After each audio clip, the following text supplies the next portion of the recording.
Tan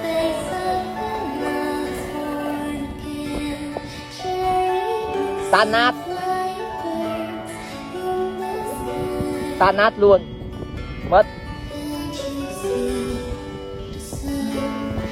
Mất rượu nha anh em.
Đầu sáu là nó là một món gọi là đam mê chơi đại, và chơi đại thì nó lại phải là rất đẹp môi trường. Đó, anh em hiểu không? Sáo để thưởng thức, rượu nên phải đứng. Anh em hiểu không? Đẳng cấp. Có những đêm buồn ngồi một mình lặng thinh, đợi chờ em lên tiếng chỉ thấy trái tim màu vàng lá. Kỷ niệm đam mê của tình yêu xa vời, còn đâu nước mắt rối ran nhau. Em đã cho tôi màu xanh của hy vọng, làm sao ta đánh mất được nhau. Nghe nhói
2 cờ bạc đã xong, tháng 3 rượu chè chính thức bắt đầu. Mong rằng tháng mới mang tới cho anh em những điều tốt đẹp nhất, gặp nhiều may mắn.